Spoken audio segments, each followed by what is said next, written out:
Hey everybody, my name is Bobby. Welcome to Mile High Church. Thank you so much for spending your Sunday morning with us, especially if you're new.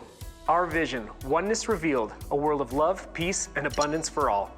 Our mission, to serve as a spiritual beacon for personal empowerment and global enlightenment. Before we get started today, we want to give you a look at a few things coming up around Mile High Church for you and your family.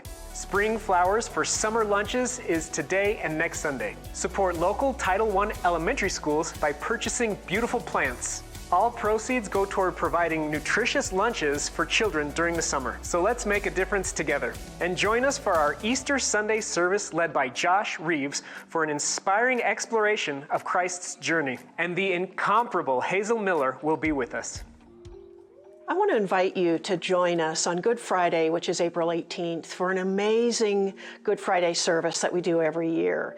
This is a really quiet, meditative, contemplative, really deep service that we do that focuses on the last 7 words of Jesus. And if you haven't experienced this before, I just highly recommend that you join us. It's a great way to move into this transformative space sort of between Palm Sunday and Easter. So come early to walk the labyrinth from 3 to 6 in the community center. Join us for meditation at 5 in the Teal Sanctuary, and the service starts at 6 p.m. Come and be transformed. For more information about anything you've heard today, stop by the event center or connect with us online at milehighchurch.org. Did I say that right?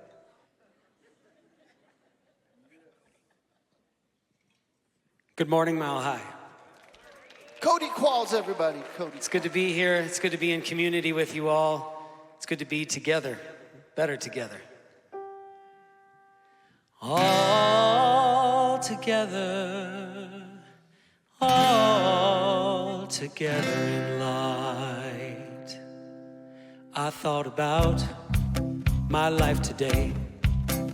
There were thunderstorms and fog all in my head. Yeah, I was stuck up in a muck until something moved inside me and it said, I know this last year has been one of the hardest that you've known, and many of us feel alone, nowhere to call our home. But what looks like a window is closed, it's just an open door, and we're all going through it together. Together.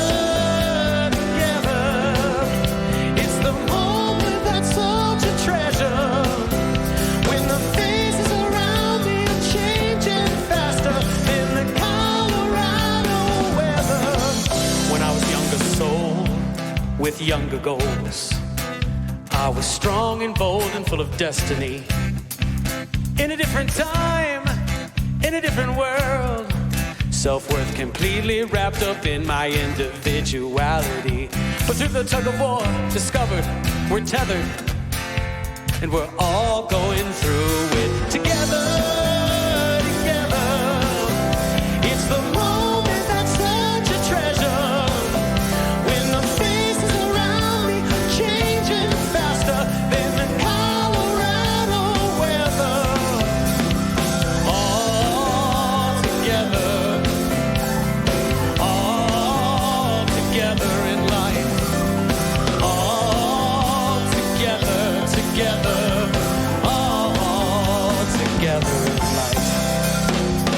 A shout out, a call out to my people. The struggle is real, the challenge is a vehicle.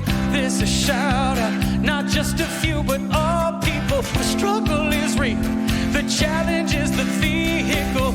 There's a call out to my people. The struggle's real, the challenge is the vehicle to help me change the deal. Maybe it brings me to something together. When this moment is all we ever have, the kindred is such a treasure. When these days that pass by are so temporary, our connection is forever. All together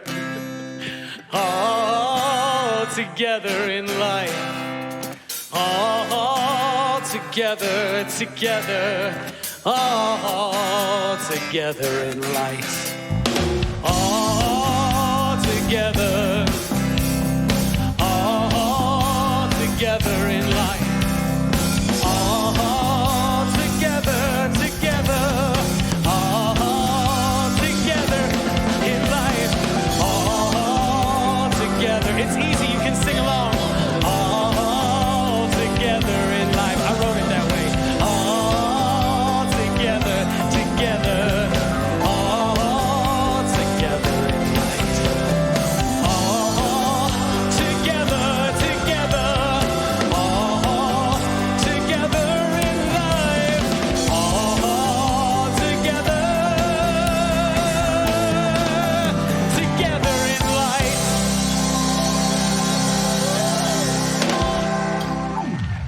Cody Qualls! Cody Qualls, thank you. Beautiful, beautiful. Good morning, Mile High Church. It's great to see you all here in our beautiful sanctuary. Welcome to those of you who are watching online. We're delighted to be together. I know that from the time I was a little kid, I had something in me that propelled me to want to be in spiritual community. And I know it's because it's a place where we can be together with all sorts of people and feel that connectedness and feel the power of community. So no matter what you're going through, whether you're going through great things and have dreams that are popping into beingness, or whether you're challenged, or whether it's your first time here and you're searching, we're here together. You're welcome here, and we're so grateful for each one here, because together we make a beautiful difference to one another and to our world. So thank you for showing up today for spiritual community and following whatever is within you that said, I need to be there today. Might have been because of Cody Qualls, huh? Yeah.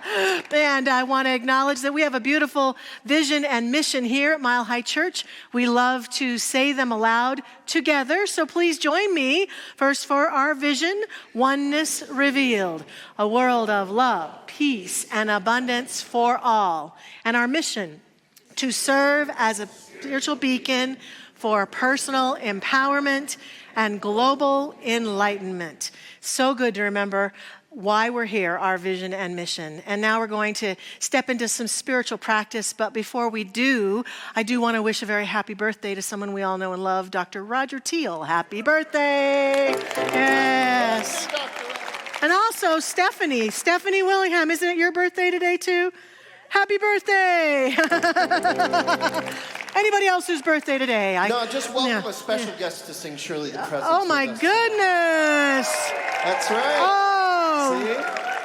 See? Those Rock of you star. who doubted Bigfoot exists. Huh? Rock star. All right. Well, it's turning out to be a good Sunday, huh? Okay, so we are going to step now into some spiritual practice together, some singing, some silence, and some wonderful prayer with Dr. Patty. Let's begin.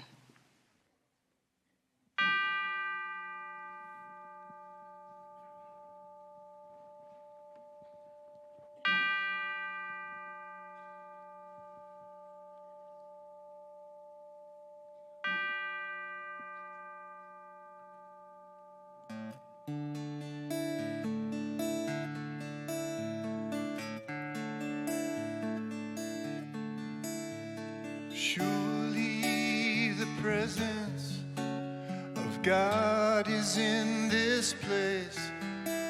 I can feel the mighty power and the grace. I can hear the brush of angel wings. I see glory on each face. Surely the presence God is in this place.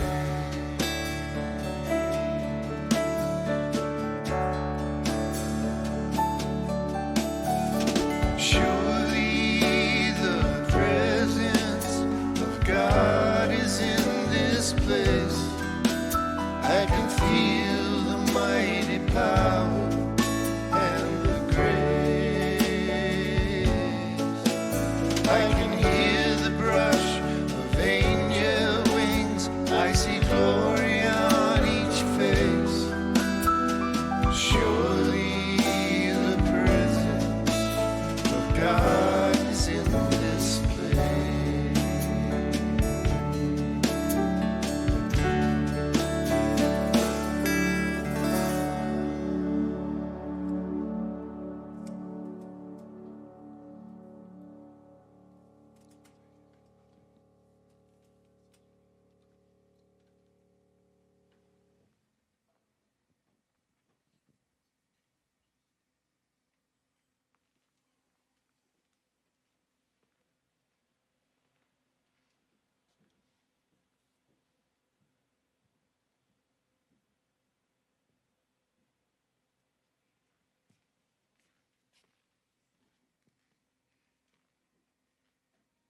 with the very breath that is breathing each one of us, take a deep breath into the stillness,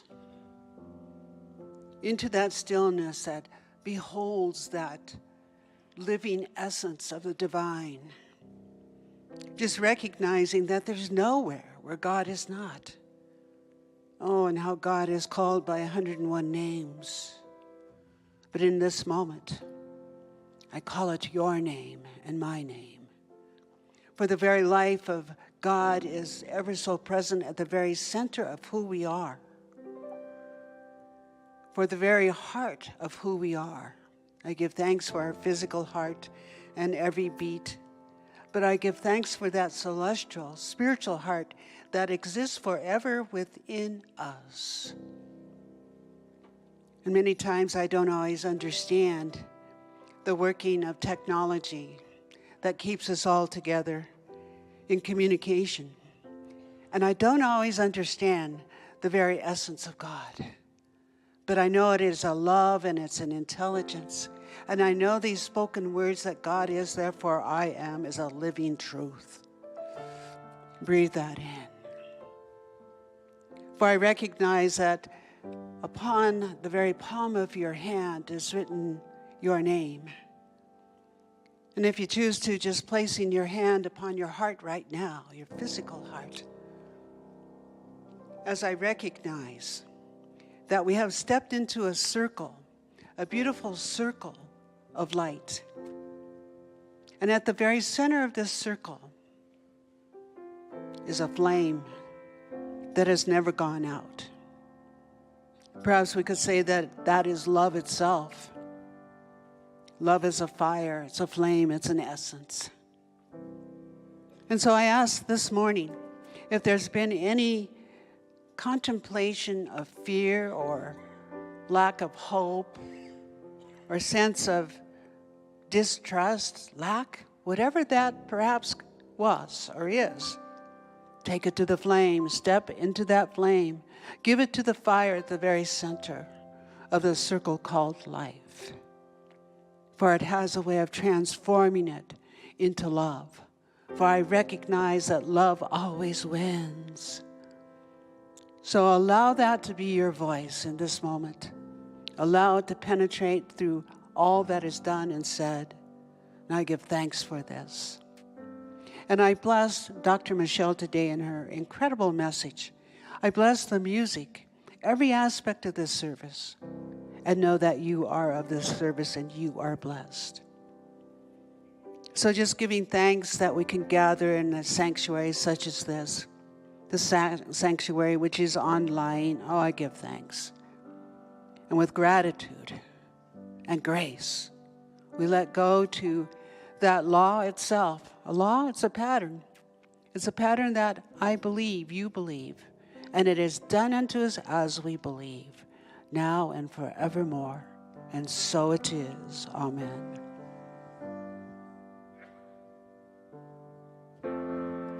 You may say I'm a dreamer,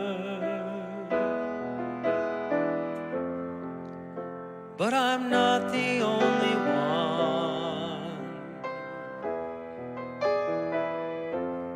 I hope someday you'll join us,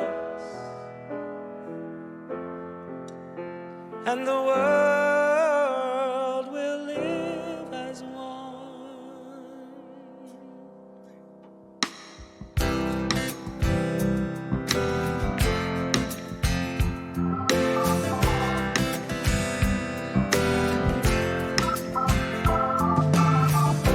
Imagine there's no heaven. It's easy if you try. No hell below us, above us only sky.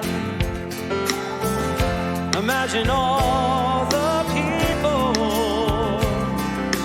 living for today. Imagine there's no countries. It isn't hard nothing to kill or die for, and no religion too. Imagine all the people living life in peace. You may say I'm a dreamer, but I am not the only one. I hope someday you'll join us, and the world will live as one. Imagine no possessions. I wonder if you can. No greed or hunger, a brotherhood of man.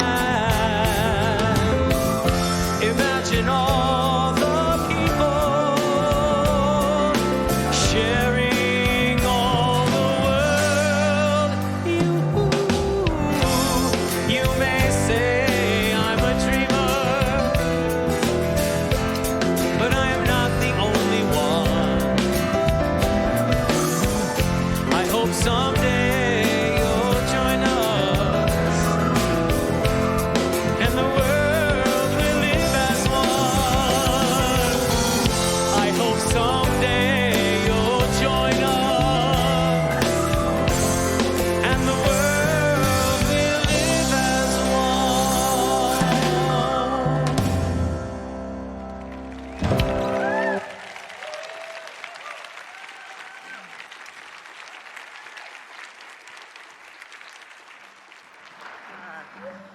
Thank you so much, Cody. We are today welcoming a small but mighty group of new members into our community, and I'm going to introduce them to you in just a moment. I'm very happy to say that membership here at Mile High Church is a huge choice of the heart. It's a choice that people make and take when they feel this community is their spiritual home, and they choose to express that realization of their heart in the activity of becoming an official member of the community. And membership does have its benefits. If you're ever interested in finding out what they are, come and talk to me. I'll be happy to explain them to you. And mostly, it's a sense of belonging and a sense of claiming and ownership of this community. So Reverend Josh cannot be here today to welcome you new members. He's traveling right now, but he will be back, and I'm sure he'll be extending a heartfelt welcome to each one of you in his way. And our Board of Trustees and I officially welcome you into membership, and I'm going to invite them, I'm going to say their names and invite those who are here to stand. Please hold your applause until the very end, and then we have a little ceremony for all of us who are members to partake of. So, first of all, Amy Bathrick. Thank you, Amy. Marla Brown could not be here today, right? I don't think Marla's not here. Okay, most of our new members are down here in the front. Bill Hart. Thank you, Bill. Carl Malchute is in Chicago, probably watching us online today. Catherine Moorhead, are you here today? I don't see her. Kathleen Nalty. Thank you, Kathleen. Lauren Pierce. Cindy Safar. Safar, is that how you say it? Safar, right? Yes, thank you, Safar. Thank you, Cindy. Dan Sell. Vicki Wallen. Those are our new members, and I invite all of them to please, yes, let's acknowledge them.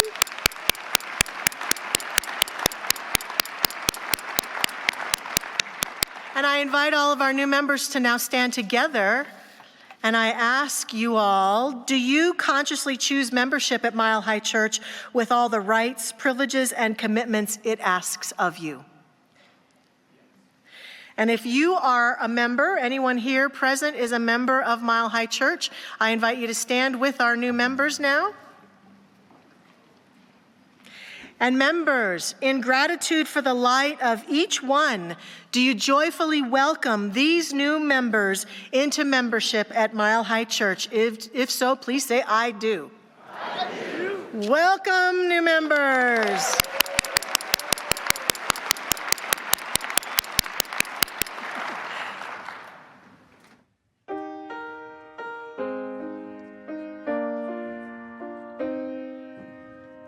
Na, na, na, na, na, yeah. Na, na, na, na, na. Na, na, na, na, na, yeah. I've got 3 chords that I'm playing for. I got a picture of my mama on my piano. I know things got hard between us, Ma. You were my first love, always my first love. I called home, yeah, to let you know I finally bought Dad tickets to see the Rolling Stones. And he told me, your mama ain't coming home no more. I got a picture of you, woman, on my piano. It's okay, I'm cool, I'm fine, it's all good. It's okay, I'm cool. It's alright, it's okay, I'ma let it fall away. 'Cause I don't have it in me to rebuild after this flood. And some might call it weakness, but for me, I know it's courage. There's a difference between rolling over and surrender to your soul. Na, na, na, na, na, yeah. Na, na, na, na, na. Na, na, na, na, na, yeah. I got a couple wounds and it feels like 4. I got 100 pounds upon my chest, it feels like more. I've got 10,000 years of karmic momentum of walking out the garden. So pardon me if I don't pretend this is easy or fixed by half glass full positivity. I keep getting nudged to walk through that door. I see a picture of my mama on my piano. It's okay, I'm cool, I'm fine, it's all good. It's okay, I'm dying. It's alright, it's okay, I'ma let it fall away. 'Cause I don't have it in me to rebuild after this war. And some might call it weakness, but for me I know it's courage. There's a difference between rolling over and surrender to your soul. Growing weaker from what I'm chasing in the wind. Getting stronger in letting go. I've been losing power, trying to control everything. And in the end, the virus has been the cure. It's alright, it's okay, I'ma let it fall away. 'Cause I don't have it in me to rebuild after this flood. And some might call that weakness, but for me, I know it's courage. There's a difference between rolling over and surrender to your soul. It's alright, it's okay, I'ma let it fall away. 'Cause I don't have it in me to rebuild after this war.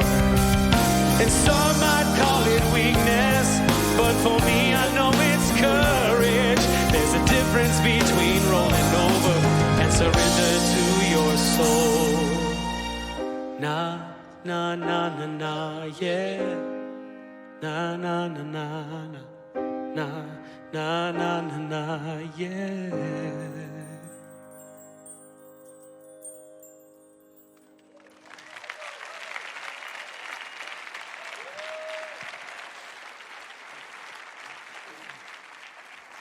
Cody Qualls, thank you so much, Cody. Beautiful, beautiful. And our wonderful music team today, Tom Litch, our music director, Dr. Barry Ebert, Bijou and Mike and Stu and Rob. Thank you so much, guys. Wonderful. Wow. Oh, well, we are experiencing the spring. Isn't it wonderful? Yay. Love springtime. And so these Sundays, right as we approach Easter for us, we declare them to be time of spring renewal, an opportunity here at Mile High Church to really move forward into spring and the celebration of Easter and to really do some detoxification. And so I want to talk today about negativity and the willingness that we might have to detox our lives from negativity. When I was growing up, I was accused quite frequently of being too positive.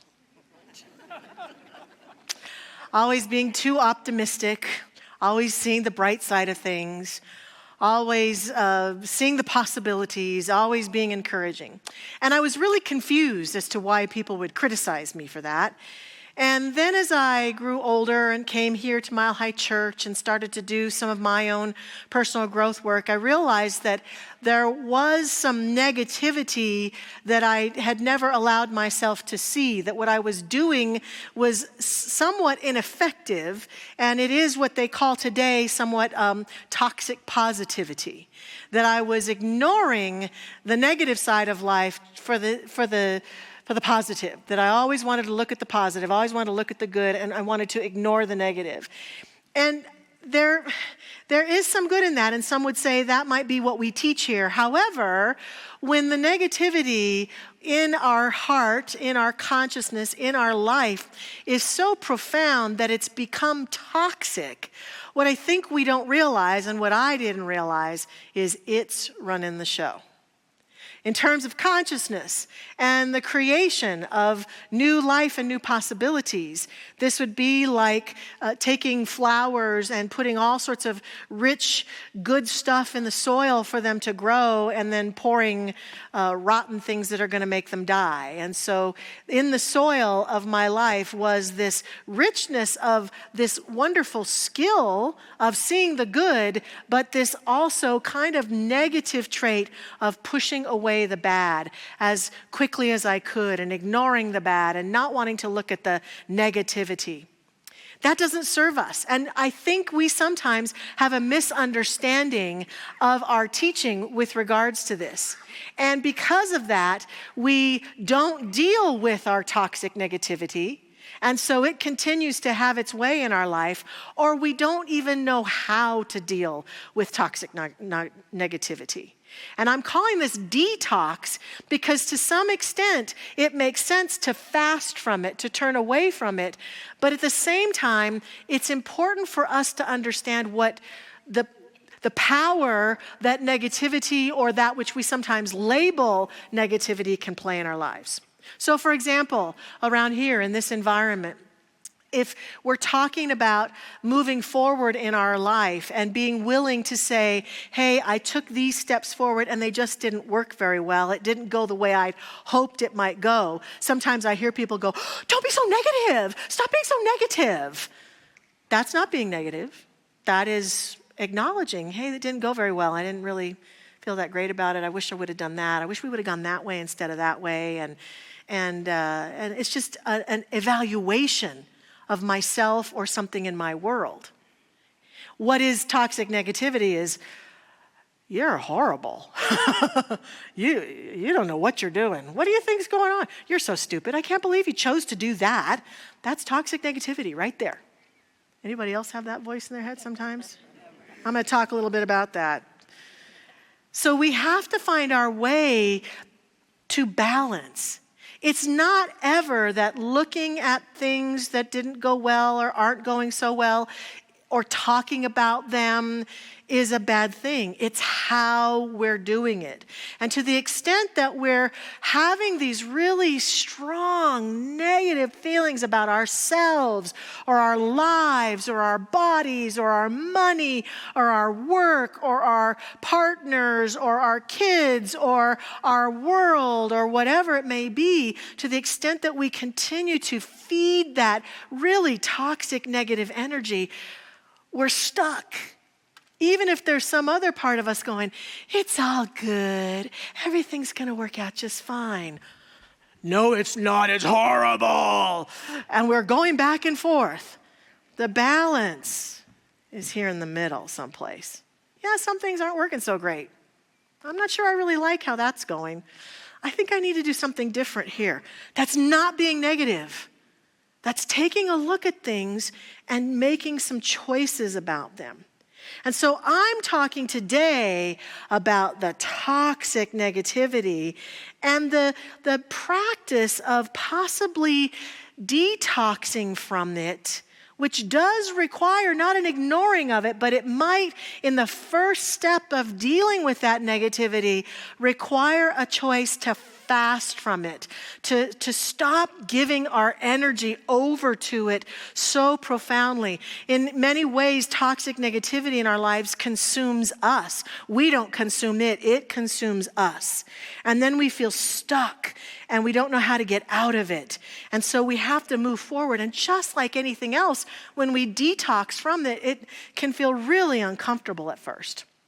If we are trying to let go of some substance we've been putting in our bodies in recovery, the first step of recovery in addiction is to stop imbibing in that thing that may have served us, may have helped us process things in our life, may have caused us to feel like, well, at least I have sugar, or at least I have wine, or whatever it might be. But we know that it's gotten to the point where it's no longer serving us.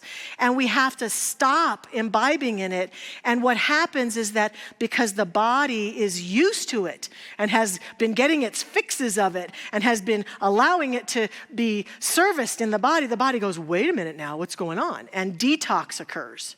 Detox is this very uncomfortable stage of surrendering up something that can cause us to go, this doesn't feel very good, I'm going back. I'm going to eat that chocolate bar because I can't take it anymore. I've got a horrible headache and I can't see straight. But somebody who's truly detoxing from it can take a deep breath, can find ways to stay balanced, can remember and stay attuned with the truth of where they're headed, and can be supported in letting go of that which no longer serves. I'm suggesting the same might be true for us when it comes to negative energy. When it comes to wallowing in the negative and thinking negatively all the time about something or ourselves or something that's going on, when we first decide to let it go, the ego can argue for it. Well, you gotta know what's going on in the world. Stop. You gotta know what's really, and it'll talk us into, but it's reasonable to think that negatively stuff. It's reasonable to watch 24 hours of news every day. Of course it is. That's reasonable. We should be doing that. Why aren't we doing that? If we don't do that, we won't know what's going on. That voice will tempt us back in. But we might have to step out and have some strength and to learn how to fast from it. Our founder, Dr. Ernest Holmes, speaks about this a little bit because some of us may have been going through this with Lent. The practice of Lent, right, is letting go of certain things. Well, it's not just to let go of those things just because we want to please God. It's to let go of things that are distracting us from God, distracting us from the infinite, distracting us from that centered place. And so that's the true north of Lent. And Holmes says in this thing called You, perhaps true fasting is a determination no longer to entertain negative thoughts. Perhaps it means continually to be affirming the good. The act of physical fasting is merely a symbol of this inward grace. The need for the symbol disappears when you understand its meaning. It is a good practice to fast so far as the negative is concerned and feast on affirmations only. Why not fast from the idea of lack and feast on the idea of abundance? So we're inviting, as part of this Lenten process, these weeks leading up to an acknowledgement of Easter, a willingness to fast on toxic negativity. Not to fast on, I need to go this way or maybe I should go that way. Toxic negativity. To step out of that extremism that we can fall into about ourselves, our lives, and our world. And I think there are some key ways that we can practice this. As I've contemplated, there are lots of ways. But I think there's two main areas that many of us get pulled into toxic negativity that we could take a look at. And the first one is to detox from your critical voice. I just demonstrated that voice a few minutes ago. That voice that calls you names, that voice that beats you up, that voice that tells you what an idiot you are, or how stupid you are, or how you didn't do things right, or how could you possibly have made that choice and you never should have done that. It's not that thinking those thoughts, it's the difference between, well, I wish I wouldn't have made that choice versus, you're an idiot for making that choice. These are the kind of energies that we're talking about. Toxic negativity comes with that energy. And it's the critical voice that we've taken on about ourselves, about other people, It's the part of us that looks through the eyes of critique all the time. Well, they're not doing it right. Well, if they were a true religious science, they wouldn't blah, blah, blah, blah, blah, blah, blah, blah, blah, blah. That pick a little, talk a little, pick a little, talk a little, cheap, cheap, cheap, talk a lot, pick a little more, right? I was in that musical. I know that song. It's the gossipy, picking on everything. It's that kind of borderlines on toxic negativity, especially if it's habitual and we're doing it all the time. My mother used to say, I bet your mothers did too, if you don't have anything good to say, don't say anything at all, kind of a practice. That might be fasting from toxic negativity. To say for a while, if I don't have anything good to say about something for a bit, this whole week, I'm going to practice not saying something at all and see what happens. Doing what Holmes says, only lifting up with my words. It's also the critical voice that allows us to fall prey to our critics, people who want to tell us what we're doing wrong. I'm sure everyone has one or two of those in their life, right? Who wants to say, well, you should really do that differently. Have you ever thought about doing this? I don't understand why you're always going blah, blah, blah, blah, blah, blah, blah, blah, blah, blah, blah, blah. And we can fall prey to that critical voice. To the critical voice of people who disagree with us on social media, to the critical voice of our partners or our spouses, our kids or whatever it might be, to the critical voice of our bosses or people we work with, to the critical voice that is always at play. And eventually, as we give power to that critical voice merges and becomes our critical voice often. And then before you know it, we're criticizing ourselves, or we're imagining we can look at someone and just go, well, I'm sure they're criticizing me for having made that choice. And we don't even know for sure if they have, but we've imagined that they did. And so we experience that toxic criticalness. And then we project it out also into the world, and we look at what's going on in the world. Well, that shouldn't be happening, and that shouldn't be happening. In the Buddhist teachings, one of the greatest places to go to find peace is a lack of attachment. The letting go of needing to be right. The thinking that the way we see it is the way it should be. To let that go, to surrender it up, is powerful. It's spiritual power. And indeed, letting go of being willing to criticize ourselves and others, and in that voice all the time, is part of how we fast from toxic negativity and how we break the cycle. It's absolutely okay to say, well, I totally agree with what that leader is doing, and I totally agree with what that CEO is doing, or I don't really know that I agree with them right now. That is not toxic negativity. That is standing in what I believe in. But where it gets toxic is when we fall into this energetic that leads to anxiety and depression and fear and frustration, and that doesn't really serve us in any way. We can't grow, we can't shine. Years ago, when I was here at Mile High Church on staff, I got to be the events director, which meant that I worked with Dr. Roger to schedule all of the wonderful speakers that we brought in. And so I got to know quite a few of them fairly well. And one of the ones I got to know best was Dr. Wayne Dyer and his team. And he's a great, great man. I know he still is, wherever he is in the universe. Yeah, and he was so supportive of this church and so supportive of me. And when I was leading the ministry in Scottsdale, we were going through a period in our community where we could feel there was this growth of the community wanting to happen. More and more people were starting to come, and we could feel this energy of wanting to expand and make a way to be a little bit of a bigger community. And yet there was tension and resistance, and the people who were afraid of growth were criticizing us and criticizing me, and their voices were very loud. Some of them would say things like, but I come to church now and I know everyone, and if we let new people in, I won't know everyone. Yeah, because they're afraid. They were afraid. Who are these new people who are coming to my church, kind of thing? And so we had to kind of lovingly help people manage that. Hey, I kept saying, isn't it a good thing when we have new people coming into church?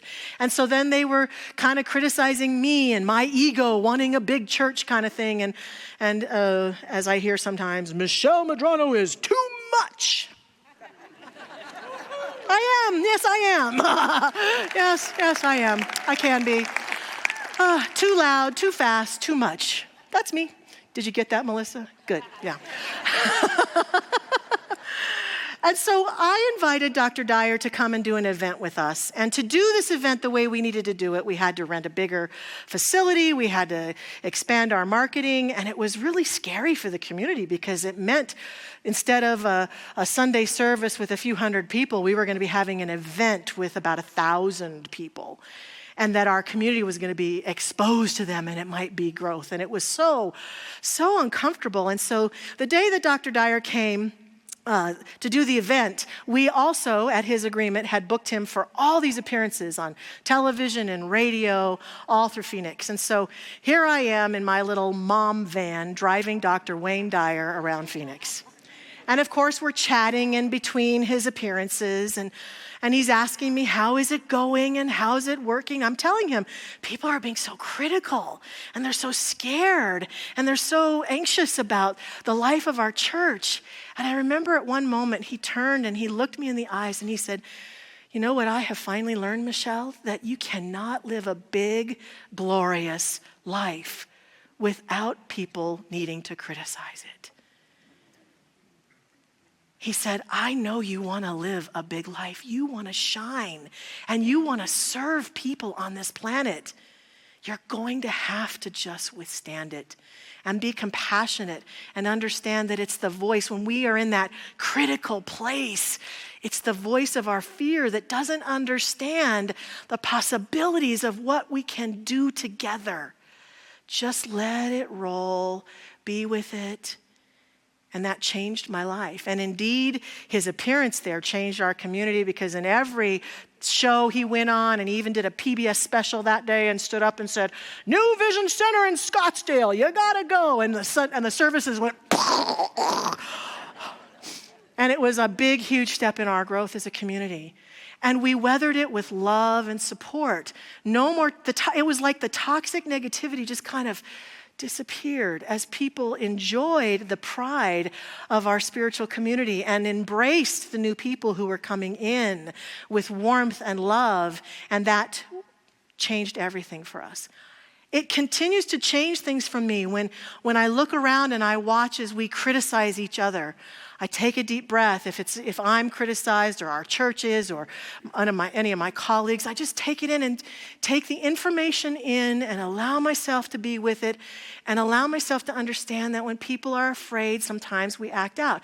When we're in our toxic negativity, this becomes our modus operandi because we feel that the safest thing is to make everything and everyone wrong. But we don't understand no growth can come of that. We have to surrender that. We have to fast from that. That's one of my suggestions this week. Fasting from any criticism whatsoever of anyone, including of ourselves. The next thing we think we have to deal with in this toxic negativity that we've had to deal with now for years and years as a community is detoxing from the negative news of the world. And I'm not just talking about the network news and all that's out there in the news media. I'm also talking about the people who come into your field and want to go, can you believe what happened last night? My kid, blah, blah, blah, blah, blah, blah, blah, like that. All that negative news, everything's negative. And it's the way sometimes we bond. I invite us to really think about, are we choosing to try to bond with people with how bad things are for us? You won't believe how bad I've got it. Is there a bad contest going on in your relationships?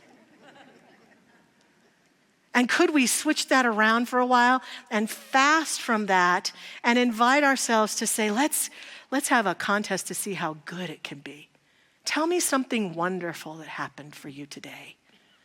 Let's talk. My mother has this annoying habit. Our whole family goes, oh, when she does it. But it's an important habit when we sit down for a meal.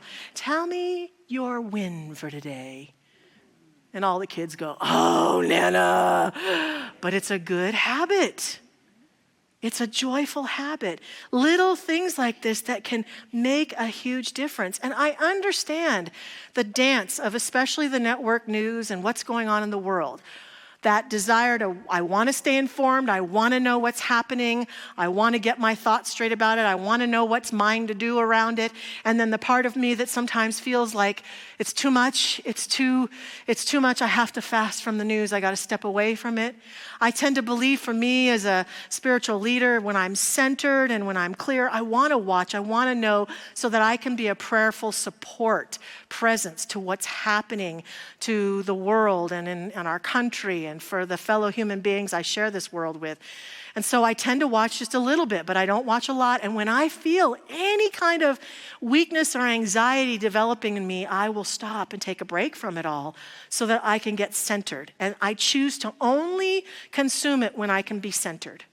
I can't consume it when I'm feeling weak at all because it pulls me into toxic negativity.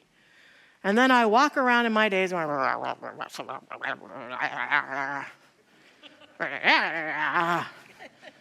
you understood what I said there, right? Yeah, very spiritual language.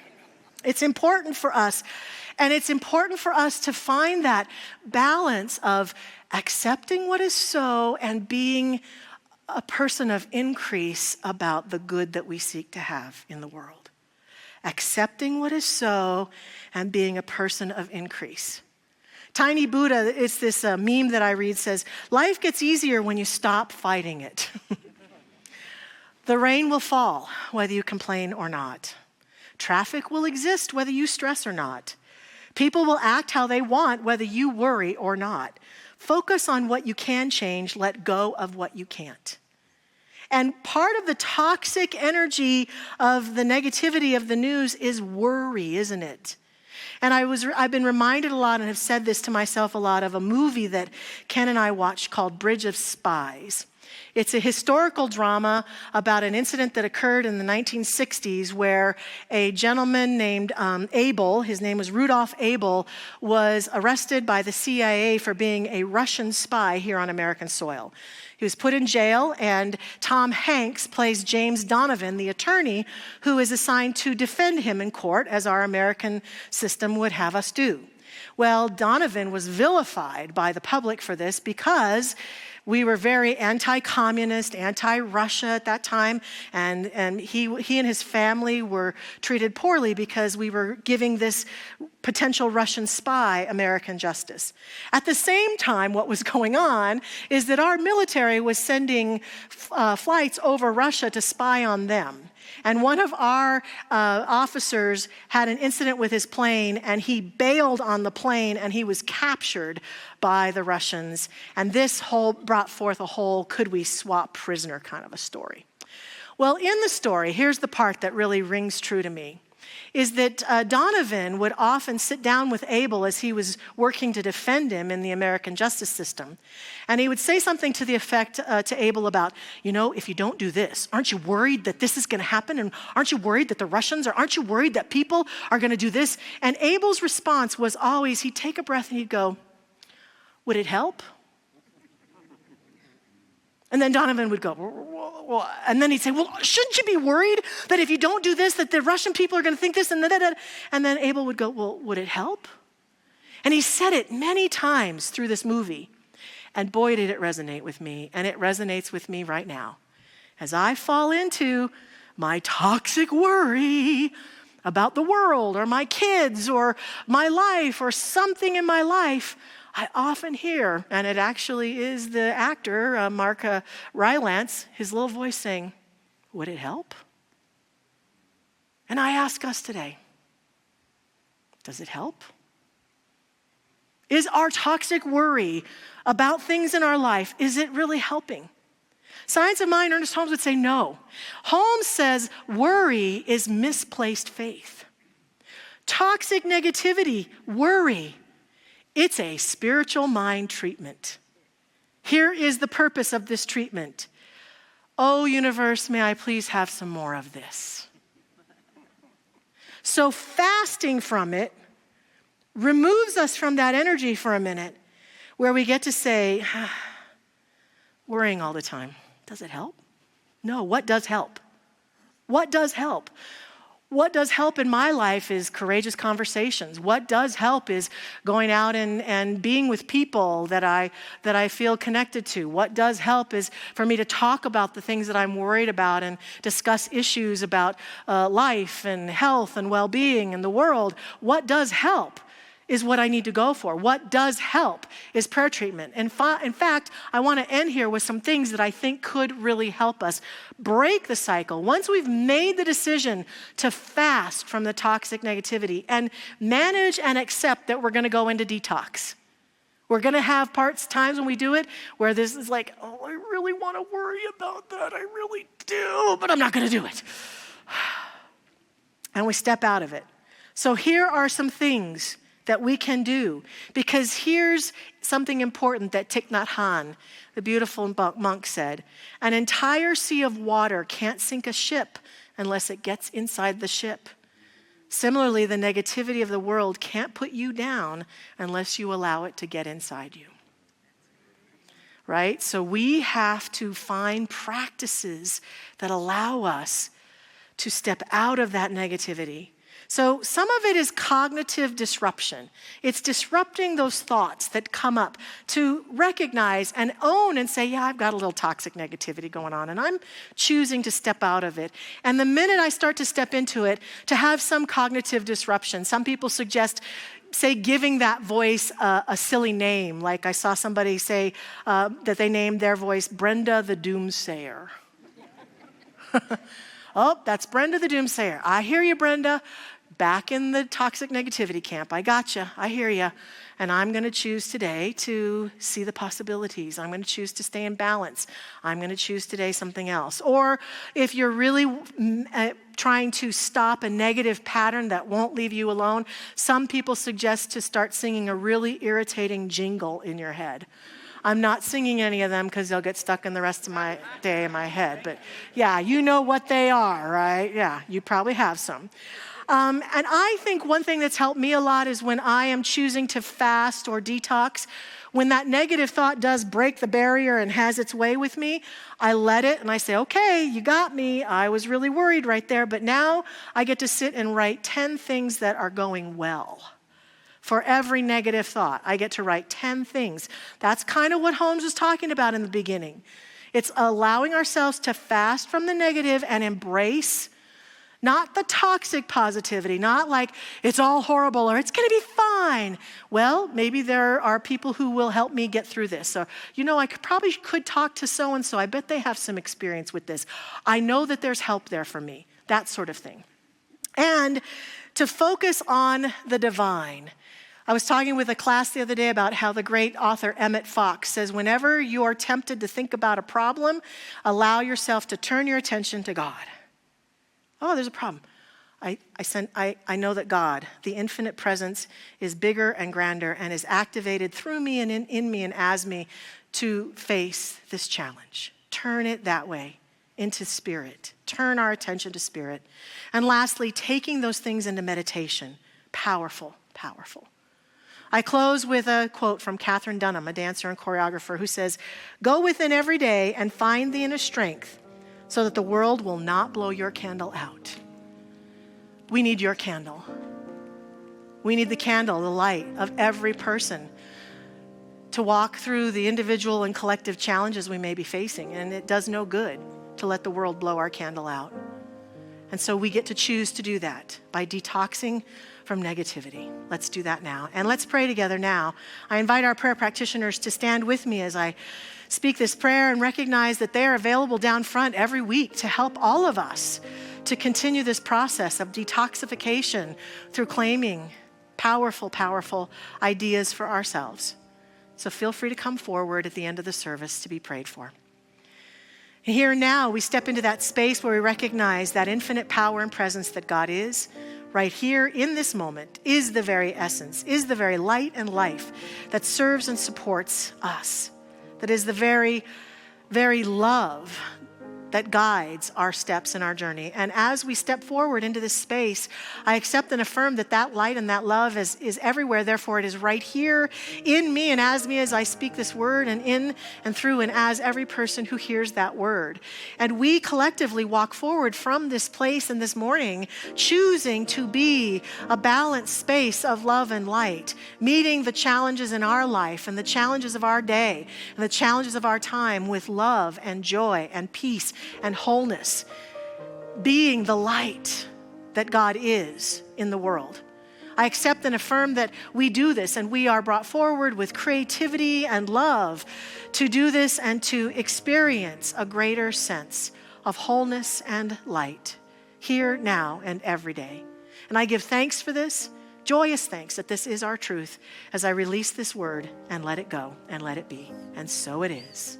Amen. Na, na, na, na, na, yeah. Na, na, na, na, na, na, na, na, na, yeah. It's all right, it's okay. I'ma let it fall away. 'Cause I don't have it in me to rebuild after the flood. And some might call it weakness, but for me, I know it's courage. There's a difference between rolling over and surrender to your soul. Thank you, Cody.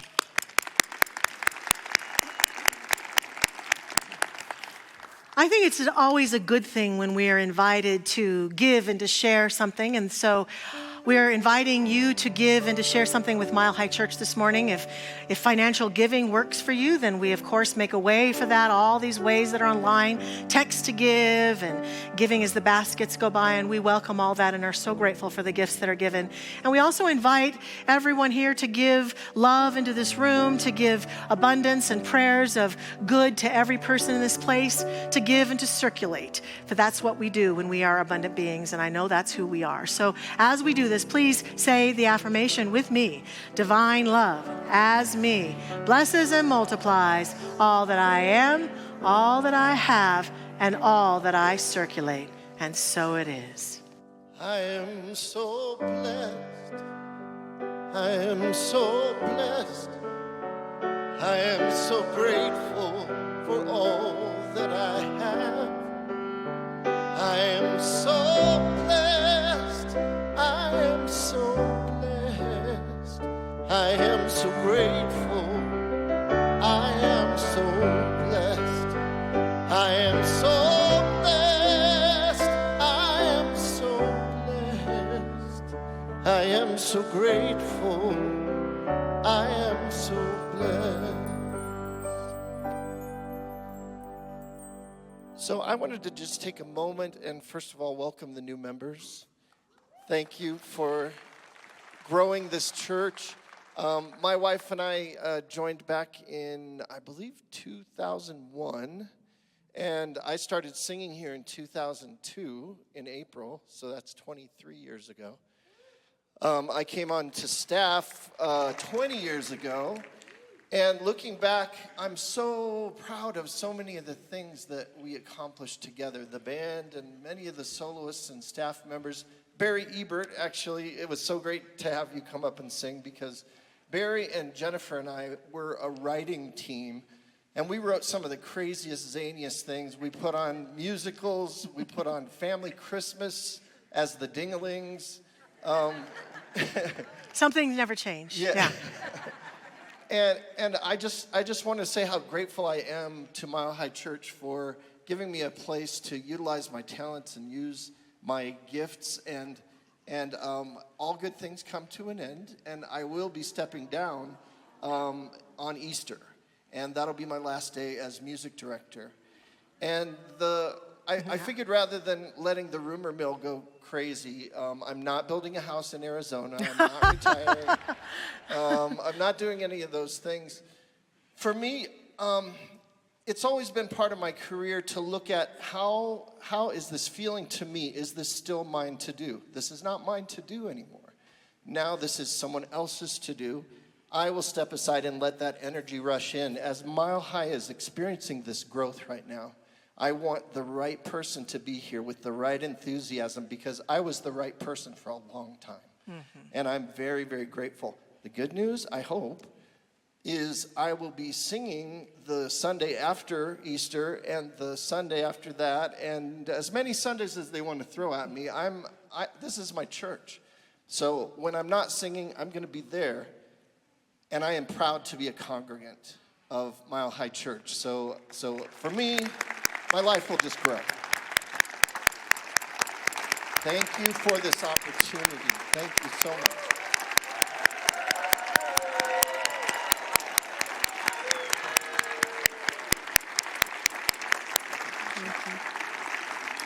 I'm so grateful that Tom will continue to be a part of our music team. You're such a vital part of our community, and your 20 years here has left a beautiful legacy of light and music and joy. So thank you so much for that.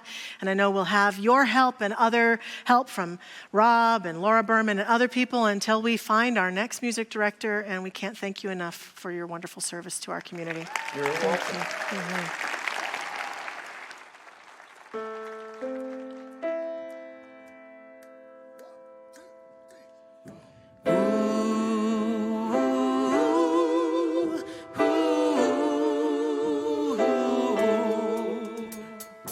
I've been trapped up here in my cage. I've been locked up here way too long. Allow me to speak frankly, son. Terrified child to sing my song. What if I were to disappoint you? What if I were to let you down? Come across as a counterfeit. What if I got a rep in town? But enough with looking out at the crowd. Kind of thing that just gets me down. Wave your microphone like your flag. Pick it up, man, and rep your town. And get on the dance floor and create a situation. The choice is exile or liberation. Move you, move you, move you, move you, back and forth, back and forth. Move your body back and forth. Move you, move you, move you, move you, move you, move you, back and forth, back and forth. Move your body back and forth. Ooh, back and forth, back and forth. Move your body back and forth. Back and forth, back and forth. Move your body back and forth. Now, am I some sort of teacher, man? I've 2 sons and I have 2 daughters. Is this the legacy that I leave to teach my children to teeter-totter? Is it really just black and white? Is the left and right all we've got? I compromised all my principles with his back and forth at the ballot box. Enough with looking out at your crowd. Kind of thing that just gets me down. Wave your microphone like your flag. Pick it up, man, and rep L-Town. And get on the dance floor and create a situation. The choice is exile or liberation. Move ya, move ya, move ya, move ya, move ya, back and forth, back and forth. Move your body back and forth. Move ya, move ya, move ya, move ya, move ya, move ya, back and forth, back and forth. Move your body back and forth. Back and forth, back and forth. Move your body back and forth. Back and forth, back and forth. Move your body back and forth. Tired of feeling so tired of. Drive to work, drive back home. See, Monday it's make more money, and Sunday it's save my soul.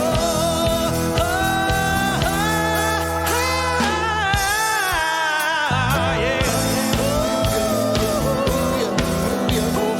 Back and forth, back and forth. Move your body back and forth. Move ya, move ya, move ya, move ya, move ya, move ya, back and forth, back and forth. Move your body back and forth. Back and forth, back and forth. Move your body back and forth. Back and forth, back and forth. Move your body back and forth. Give it up for this great band. And this guy right here, Tom. Give it up for this guy right there. Thank you so much, Cody.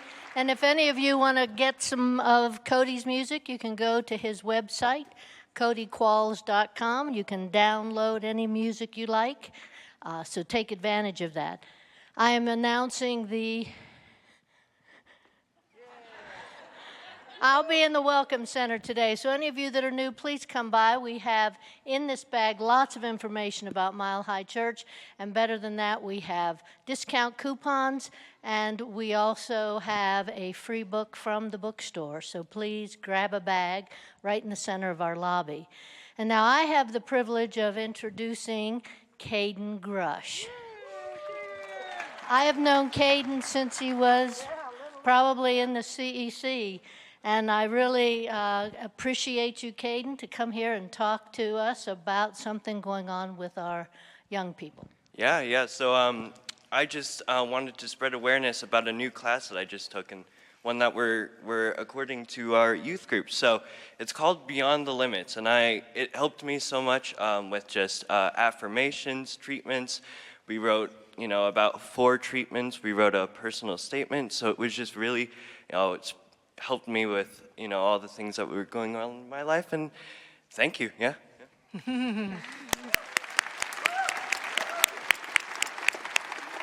Yeah, Caden read his vision statement to us as part of his final, and it was beautiful, beautifully crafted, and such a great launching point to have going into adulthood. So Mile High Church is happy to be offering this class on a love donation Wednesday nights, 6:30 to 7:30.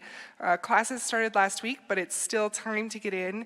If you are your teen or tween, your teen or tween, not you can go to the renewal service, but your tween or tween can come with us and go deeper in the principles. Thank you, Jackie. Thank you. Beautiful.